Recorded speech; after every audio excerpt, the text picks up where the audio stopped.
Fala, Doc, tudo certinho? Eu sou a Esté e hoje vamos aprender um pouquinho sobre a sífilis congênita no módulo de neonatologia. Bom, o que a gente vai falar na aula de hoje? Principalmente uma introduçãozinha, como funciona a transmissão e o quadro clínico, o diagnóstico, a conduta e o acompanhamento dessas crianças. Aqui, uma questãozinha da nossa plataforma só pra gente treinar.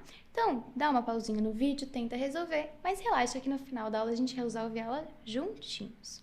Bom, então começando pelo básico, né? O que é sífilis congênita? Nada mais é do que a disseminação hematogênica do agente etiológico, que é o treponema pálido, né? Através ali do fetinho por conta de uma infecção materna. Não tem como ter sífilis congênita sem uma gestante com sífilis. Perfeito.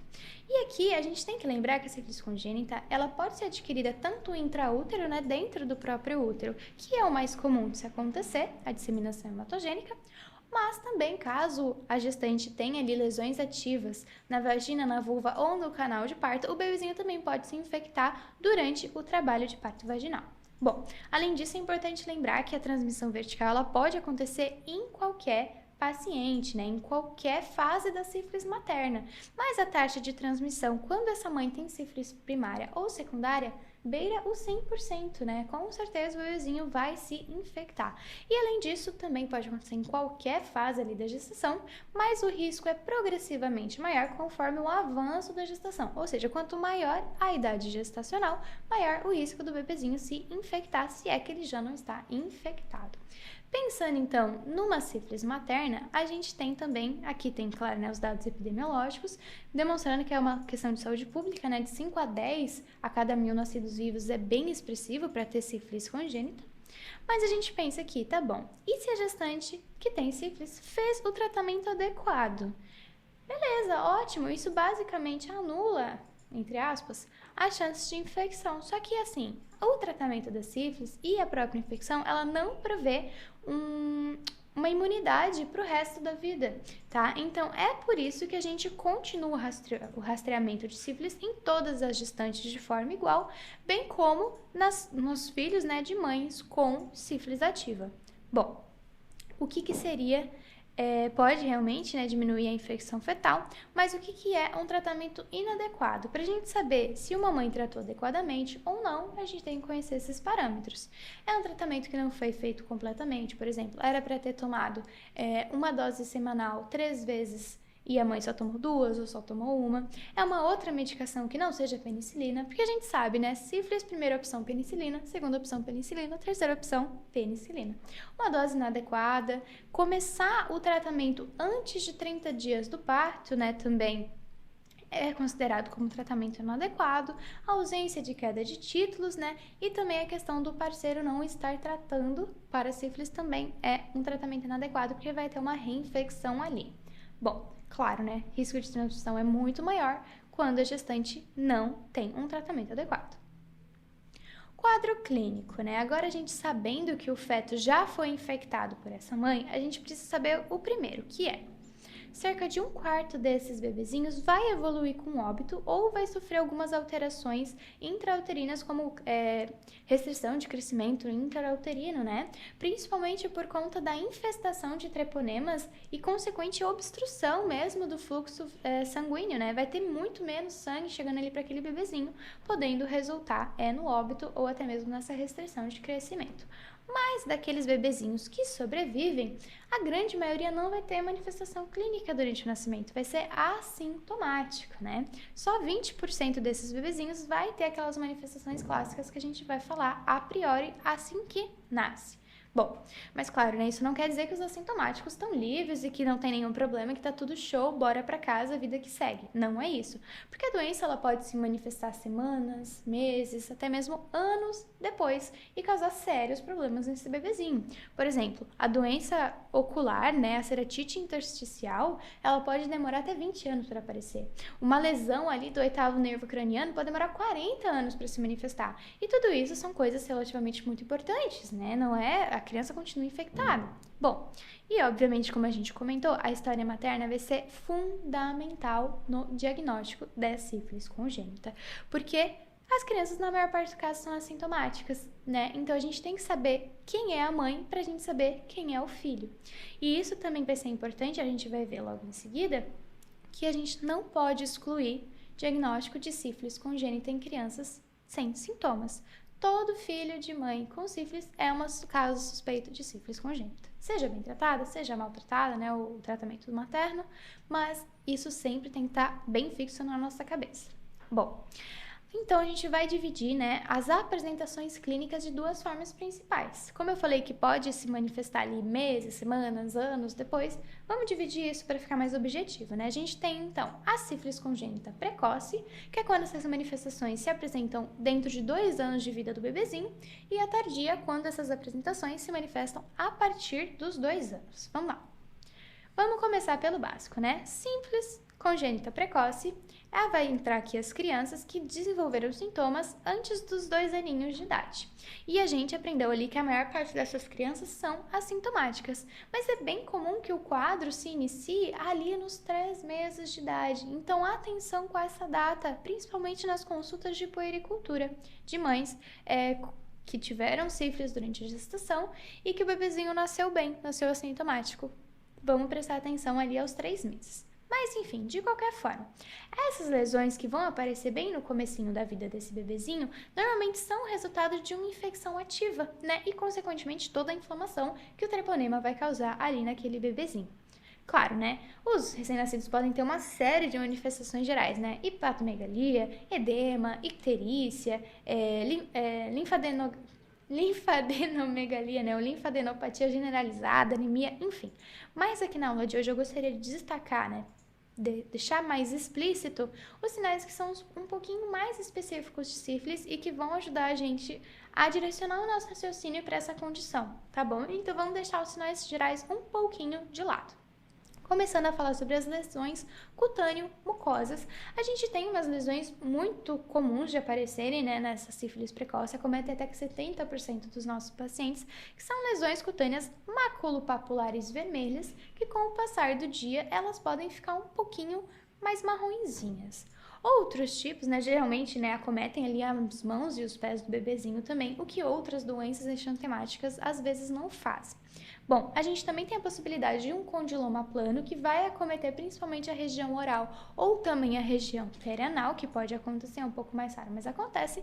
E tem também o pênfigo sifilítico. O que é o pênfigo sifilítico? São lesões bolhosas que estão ali presentes no bebezinho desde o nascimento e que elas acometem tanto palmas quanto plantas de pé, né, elas não poupam essas partes do corpo, e quando essas bolhas se rompem, né, elas formam crostas. Aqui tem 2 imagenzinhas dessas bolhas para vocês terem em mente mais ou menos o que é o pênfigo sifilítico.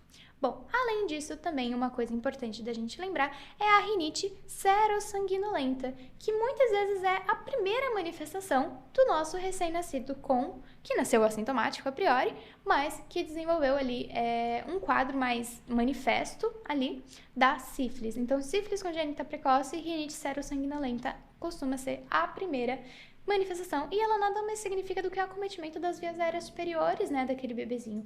Então, pode ser que junto com essa rinite, o bebezinho tenha ali uma laringite e um choro mais rouquinho, assim, porque tá tudo acometido pelo edema, pela inflamação, pelo treponema.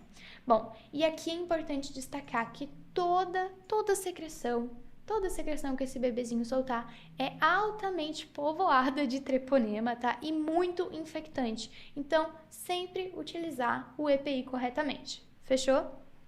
Perfeito, Doc. Agora vamos mudar um pouquinho. Sair das lesões cutâneo-mucosas e vamos falar sobre as lesões ósseas. Essas lesões normalmente acometem ali quase 80% das crianças que têm sífilis precoce.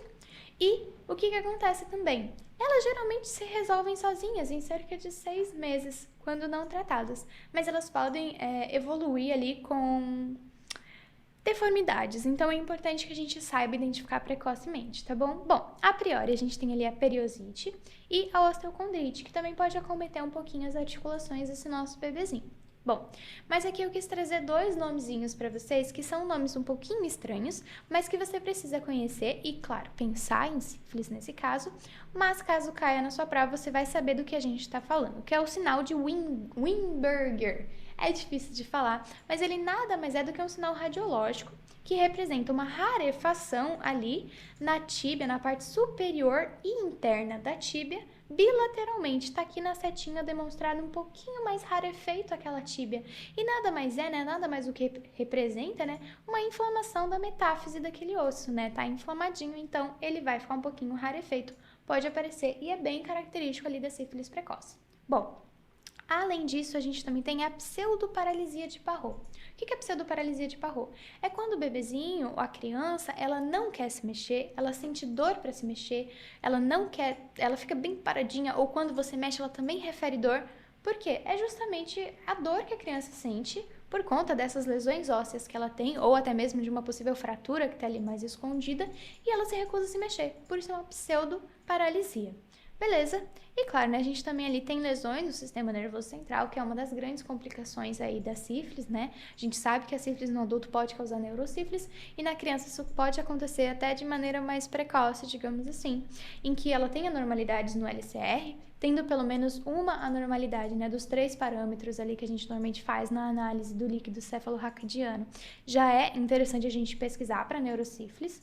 A gente tem a leptomeningite sifilítica aguda, que é muito semelhante ali a uma meningite asséptica, né, porque ela tem predominância mononuclear no LCR, mas as manifestações normalmente são bem equiparáveis ali a uma meningite bacteriana.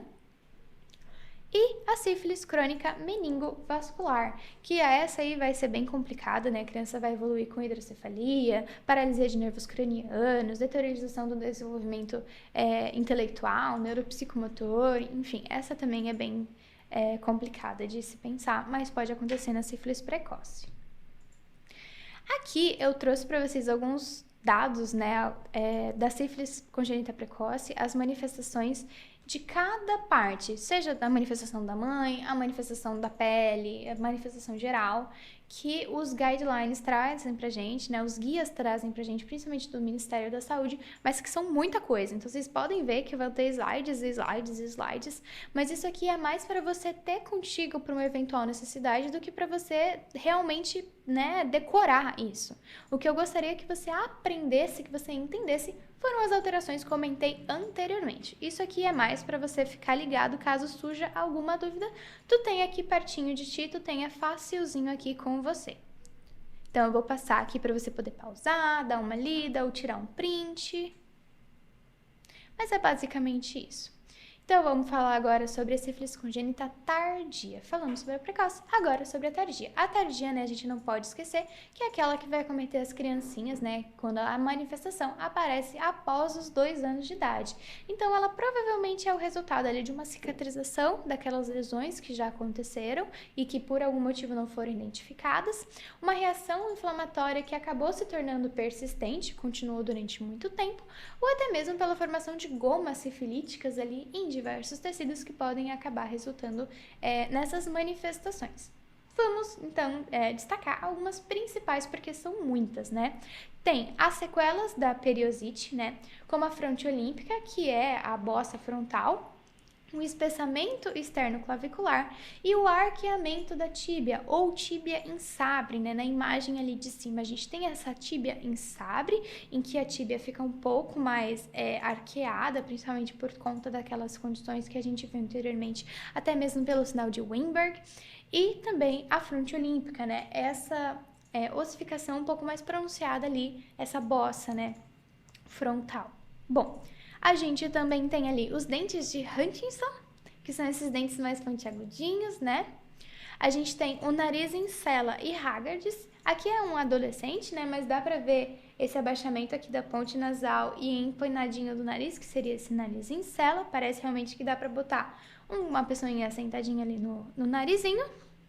E também a ceatite intersticial, que pode ali evoluir com cegueira. Aqui você viu que tem alguns que estão grifadinhos, né? E também tem a surdez, tá bom? Isso é bem característico. Esses 3 últimos que estão grifadinhos, que estão em destaque, formam a tríade de Hutchinson: ceratite, alterações dentárias e a surdez. Bem importantes aqui no diagnóstico, bem importantes aqui para sua prova. É bem comum deles pedirem.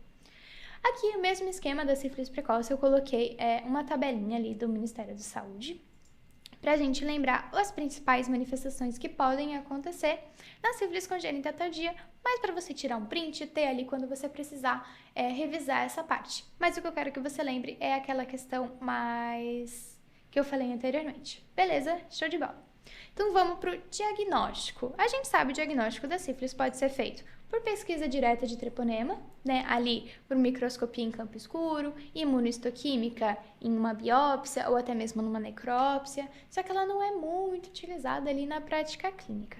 A gente também pode usar um teste treponêmico, né, que vai detectar anticorpos contra o treponema pálido, como por exemplo o FTA-ABS, ELISA, os próprios testes rápidos, mas eles não são muito recomendados ali para quando a gente tem menos de 18 meses, porque esses anticorpos podem ser oriundos da mãe, né? Durante os 18 meses, esses IgG da mãe específicos contra o treponema podem ter sido passados para o feto, podem estar continuando sendo passados para o feto e mantém ali durante pelo menos 18 meses. Então, a gente não vai ter como saber se é do feto ou se é da mãe. Então, eles acabam também não sendo utilizados, basicamente nunca recomendados. E a gente tem também os testes não treponêmicos. Coloquei até um efeito aqui bonitinho, porque é esse aqui que você vai ter que lembrar, tá bom? Que é o VDRL, que é o RPR, enfim. Eles vão detectar anticorpos, mas não tão mais específicos, tá? E aqui pra gente ter uma noção de que esse bebezinho realmente está infectado, a gente tem que ter uma titulação maior do que 2 vezes a diluição materna. Ok? Ou seja, o título do bebezinho a gente vai fazer na mãe e no feto, sempre o teste não treponêmico. O título do bebezinho tem que ser superior a 2 titulações do título da mãe, para que esse teste não treponêmico identifique que aqueles anticorpos são do bebê e não da mãe. Tá bom? Então, esse aqui a gente vai lembrar. Então, para você ter em mente, assim, os 2 primeiros a gente quase não usa, inclusive o treponêmico não é recomendado, e então a gente vai prestar atenção no não treponêmico. Claro, né, existem outros também, né, radiografia de ossos, enfim, avaliação do líquor que a gente pode fazer e às vezes a gente deve fazer para ver se o bebezinho tem neurosífilis, para achar aqueles sinais que a gente falou, para fazer uma avaliação oftalmológica, audiológica, porque o bebezinho pode ter alterações nesse quesito e que também vão auxiliar ali no diagnóstico, na conduta, né, no manejo também geral dessa nossa criança. Bom, a gente tem que partir de algum lugar, né? Porque a gente falou, teste não treponêmico, não sei o que, papapá, exames complementar. Vamos começar do começo, vamos começar da mãe. Pra gente diagnosticar e conduzir esse bebezinho, a gente tem que saber como que tá a mãe. O ponto de partida da sífilis congênita sempre vai ser a mãe. Uma mãe que teve sífilis na gestação e que foi tratada adequadamente, né? A gente já viu os critérios ali para ser inadequado. Uma mãe que foi tratada adequadamente, a gente vai fazer o quê? O teste não treponêmico. A gente vai fazer nessa mãe e a gente vai fazer no recém-nascido. E a gente vai ter o quê? Dois cenários possíveis nesse sentido. Um recém-nascido que tem mais do que 2 diluições, né, de anticorpos em relação à mãe, tem 2 vezes mais do que a mãe, digamos assim, né, mais 2 diluições no caso. Esse bebezinho tem, né, sífilis congênita, então a gente vai fazer a notificação, a gente vai fazer o tratamento, que a gente vai comentar um pouquinho depois. Nesse recém-nascido é tatum, aumentou, é isso, ele tem sífilis congênita, não tem choro, não tem vela. Ou esse bebezinho pode não ter essa quantidade de diluições a mais do que a mãe, né? Então, será que ele tem? Será que ele não tem? Bom, aí a gente tem que ir para o que a gente está fazendo ali, o exame físico, a avaliação desse bebê, falar sobre todos aqueles achados que a gente encontrou. Se o exame físico foi normal, a gente não achou nada diferente, nenhum sinal de sífilis precoce, sífilis tardia, nada disso, o que a gente vai fazer? A gente vai considerar que esse bebezinho foi exposto a sífilis, né, durante a gestação, mas que a priori, neste momento, ele não está com características de infectado, então ele não precisa de tratamento. Isso não significa que a gente vai abandonar ele. Não. A recomendação para esse bebezinho é que a gente repita o teste não treponêmico, né, o VDRL, a cada 40 dias, até que a gente tenha 2 resultados negativos, 2 resultados não reagentes. Beleza. Só que a gente pode fazer o exame físico e achar algumas anormalidades, né? Esse exame físico vai estar alterado. Quando esse exame físico vai estar alterado, a gente tem que voltar para o teste não treponêmico e olhar o papelzinho para ver. Se o teste treponêmico foi negativo, deu não reagente, não é que deu um pouquinho menor do que o da mãe, quer dizer que não veio negativo, veio nada, não tem nada. Então, a gente tem que começar a pesquisa, né, dos STORCH, das outras possíveis infecções congênitas, porque a sífilis é uma IST e a mãe pode ter se contaminado com outras e as alterações do exame físico podem ser resultado desse STORCH. Também a gente continua repetindo o VDRL após 40 dias para a gente ver se realmente não era uma sífilis ali, mas a gente faz pesquisa para outras condições congênitas. Então tá bom, se esse teste não treponêmico foi positivo e por conta de ter tido um exame físico alterado, mesmo que o recém-nascido não tenha tantos anticorpos a mais, não esteja tão achando esses anticorpos com tantas diluições, a gente continua considerando como sífilis congênita, tá? A gente vai fazer a notificação e vai tratar da mesma forma que uma mãe que não foi tratada adequadamente, que é o slide seguinte. Bom, Doc, então tá bom. O que a gente faz então se a mãe não foi tratada adequadamente, né? A gente vai começar fazendo o quê? Um teste não treponêmico e também todos os outros exames complementares, exames físicos, pra gente saber como tá aquela criança. Porque o risco dela estar infectada é tão grande que a gente já parte do pressuposto que ela tem sífilis congênita até que se prove o contrário. Então a gente vai dividir principalmente em 3 grandes grupos aqui para a conduta desse recém-nascido, que é um paciente que tem alterações clínicas, hematológicas, radiológicas ou um teste não treponêmico positivo, mas com análise de líquido cefalorraquidiano, né, o LCR, normal, sem nenhuma particularidade. Essa criança ela vai merecer ali um tratamento com benzilpenicilina procaína, pode ser a cristalina, mas em especial a procaína, durante 10 dias, porque ela tem alterações um pouco mais graves. Se, independentemente de qualquer outro resultado, ela tiver alteração no líquor, a gente tem que dar um tratamento mais profundo para ela, né? Um tratamento mais específico, porque ela provavelmente pode desenvolver ou já tem ali uma neurosífilis e lesões do sistema nervoso central são muito graves. O que a gente vai dar então? Uma benzilpenicilina cristalina. A gente vai dar primeiramente de 12 em 12 horas durante 7 dias e depois a gente vai dar de 8 em 8 horas durante mais 10 dias para essa criança. Se por acaso essa criança está totalmente normal, exame físico normal, exames complementares normais, análise de LCR normal, um VDRL negativo, né, nem achou ali, né, o teste não treponêmico não achou nada, mas a mãe ainda assim não foi tratada adequadamente, por a criança com certeza está com sífilis congênita, mas sem nenhuma manifestação, a gente continua tratando, mas talvez não tão intensamente, digamos assim, né? Porque a gente vai dar uma dose única de penicilina benzatina, beleza? Intramuscular.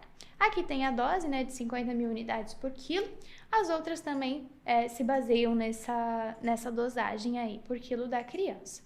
Só que o que acontece é o seguinte, tá? Todas essas crianças merecem ser acompanhadas. Tá bom? O que a gente vai fazer? A gente vai repetir os testes não treponêmicos até que pelo menos 2 deles sejam negativos, não reagentes, para que a gente, né, tenha certeza que aquilo foi adequadamente tratado, a criança está curada, não tem mais tantos problemas nesse sentido. E claro, né, toda criança, além desses testes, vai ter que ter um segmento natural, um acompanhamento. Quando a criança foi exposta a sífilis, né, mas não necessariamente se contaminou, ou pelo menos está naquele quesito em que a gente vai acompanhar ela, mas que ela não tem alterações, tem um teste negativo, exame físico normal, a gente vai fazer o quê? As consultas de puericultura normalmente, na primeira semana de vida e depois nesses meses aqui, para a gente ver se eventualmente desenvolve alguns sintomas, se não desenvolve, e em todas essas consultas, né, pelo menos intercalando ali com as consultas, a gente vai realizar um teste não treponêmico para poder avaliar, né? A ideia é que essas crianças expostas tenham um declínio dos testes não treponêmicos, né, da diluição dos testes, pelo menos ali aos 3 meses de vida, tá bom? Normalmente se tornando não reagentes totalmente negativos, digamos assim, aos 6 meses de vida. Se isso comprovaria, né, que ela não foi infectada e que aqueles anticorpos identificados eram realmente só da mãe mesmo. Caso isso não aconteça, né, aí a gente tem que investigar a possibilidade de ela ter uma sífilis congênita, seja precoce, seja tardia. Beleza? Isso a gente pensa no recém-nascido. E a gente tem a criança que efetivamente tem sífilis congênita por aqueles quadrinhos ali que a gente estudou, aquele fluxograma. O que a gente vai fazer? A gente também vai fazer as consultas de puericultura e a gente também vai realizar os testes não treponêmicos da mesma forma. que declinem aos 3 meses e que se tornem não reagentes aos 6 meses, para que a gente considere, né, que o tratamento está 100%, que a criança evoluiu super bem, foi tratada adequadamente. Só que, além disso, a criança com sífilis congênita, ela vai precisar de alguns acompanhamentos a mais. Ela vai precisar de consultas oftalmológicas, né, por conta do risco de ceratite, de uveites, de questões oculares, audiológicas, risco de surdez, a tríade de Huntington lá que a gente estudou, e também possíveis manifestações neurológicas também vão merecer ali consultas neurológicas para avaliar o correto desenvolvimento dessa criança. Essas consultas vão ter que ser feitas semestralmente, pelo menos durante 2 aninhos ali, e depois, né, caso a criança tenha alguma condição, pode prolongar ou tá liberadíssima. Além disso, a gente vai avaliar sempre, né, o LCR dessa criança, pelo menos a cada 6 meses, se a criança teve neurosífilis, porque a gente quer uma normalização, a gente quer realmente comprovar que a criança foi tratada adequadamente, não só no quesito hematológico, né, mas também ali no sistema nervoso central. E por fim, né, se aquela criança, por algum motivo, foi tratada inadequadamente, os resultados não estão satisfatórios, não está caindo do jeito que a gente esperava, não está dando certo, a gente tem que ativamente buscar essa criança, né, para que a gente reinicie todo o tratamento do zero. Beleza, Doc? Fim do conteúdo, vamos resolver aquela questãozinha do começo? Vamos lá. Questãozinha da UFSC.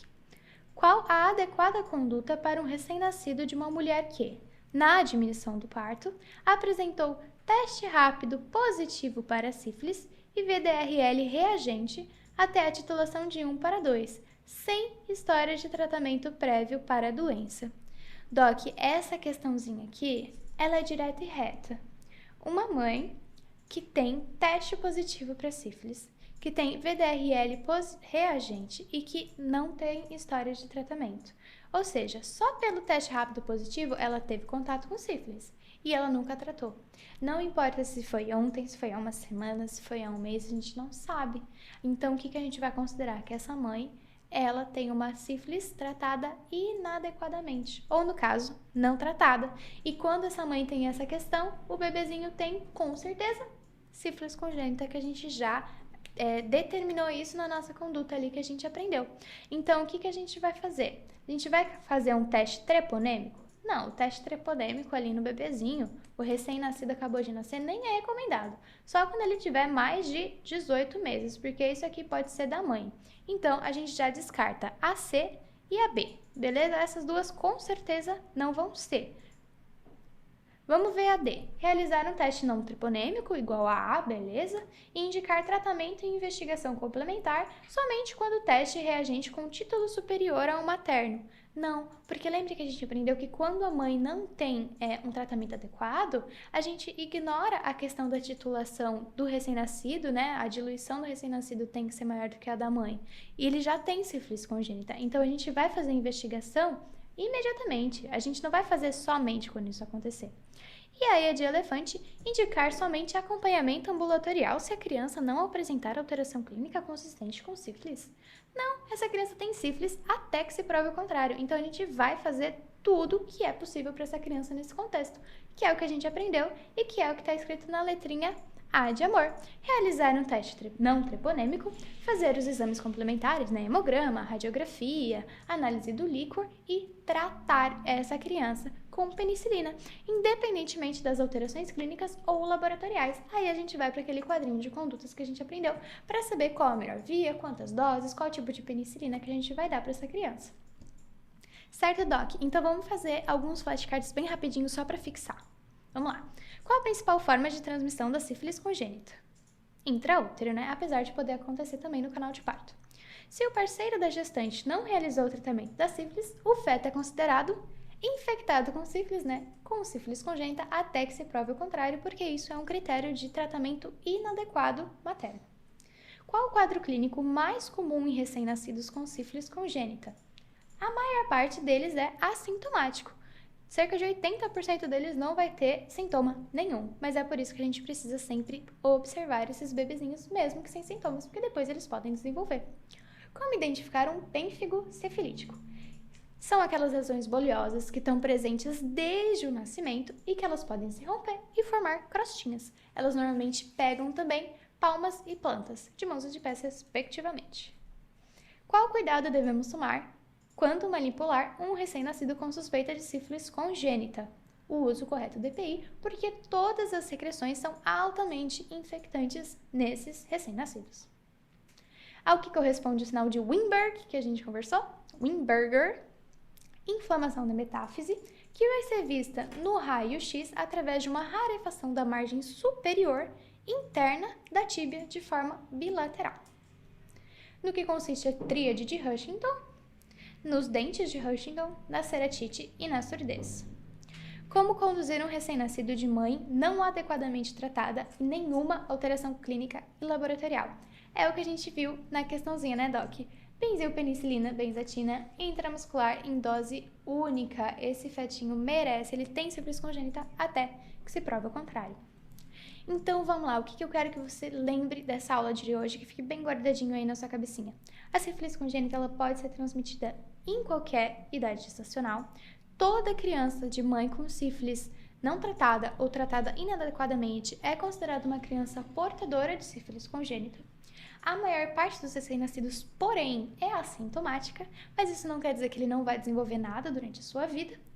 Quando ele desenvolve com menos de 2 anos de idade, a gente diz que ele teve uma sífilis congênita precoce, e esses são os principais achados, né? O pênfigo sifilítico, a rinite serossanguinolenta e as lesões ósseas, muito comuns de caírem na sua prova. E se ele desenvolve sintomas a partir dos 2 anos, é a sífilis congênita tardia, que normalmente se desenvolve ali com a tríade de Huntington, com o nariz em cela e também a tíbia em sabre. O exame não treponêmico é o exame obrigatório nessa questão, né, nessas populações, nessa investigação. A gente sempre vai usar um VDRLzinho da vida, os outros não. E o tratamento se baseia em penicilina, penicilina, penicilina, nas suas diversas apresentações. Doc, essas foram as referências utilizadas na confecção da aula. Muito obrigada pela sua atenção e até a próxima!